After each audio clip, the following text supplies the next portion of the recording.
Kumpiyansa ang hepe ng Commission on Audit na matibay ang kanilang nakalap na ebidensya laban sa mga sangkot sa PDAF scam. Ayon pa kay COA Chair Grace Pulidutan, masusing sinuri ng kanyang mga auditors sa mga transaksyon at malakas na ebidensya ang mga ito sa korte.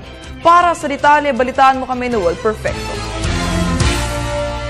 Nanindigan si Commission on Audit Chair Grace Pulidutan na sinuring maigi ng COA auditors ang kanilang natuklasang mahalagang mga dokumento nang magsimula magsalita si whistleblower Ben-Hur Luis hinggil sa mga Priority Development Assistance Funds o PDAF anomaly base na rin sa ibinilgar ni Ben-Hur Luis para sa taon 2007 at 2009. Inihayag ito ni COA Chair sa regular na pulong-bulungan forum na pinangunahan ng kolumnistang si Didi Stanco. Ayon sa COA Chair, agad rin niyang inatasan ng kanyang mga tauhan na isa sa kanilang ipagsisiyasat ang mga taong 2010, 2011 at 2012. Dahil naniniwala ito na maliban kina Senators Juan Ponce Enrile, Senator Ramon Revilla Jr. at Senator Jinggoy Estrada, posible rin umanong madawit ang ilang mga local government officials. Ang audit po, napaka-tedious, napaka-laborious, talagang, kaya minsan tinanong ako, how do your auditors look? I look ang auditor talaga. You know? It's the kind of work that we do.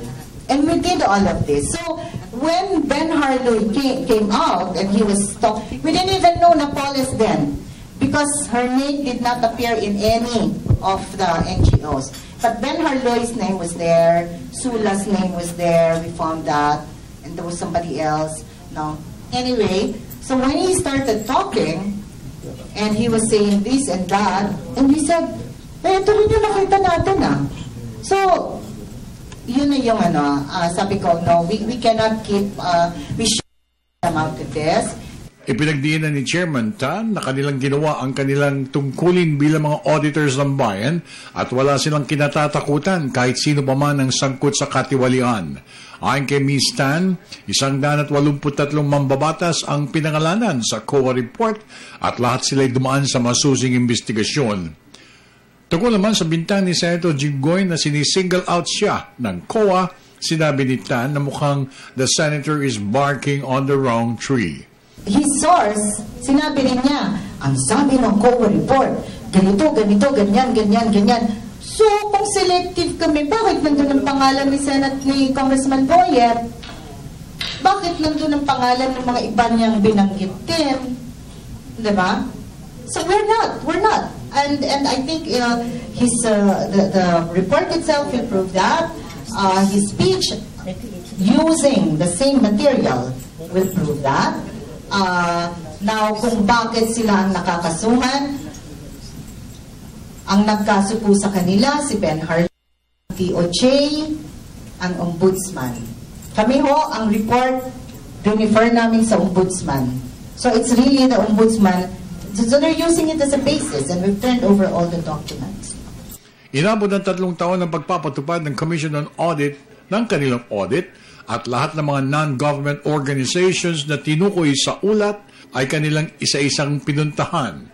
At karamihan sa mga ito aniya ay non-existent o peke. Our audit took almost 3 years because it was very exhaustive. We really endeavored our best to meet the so-called beneficiaries. We inspected each and every NGO address.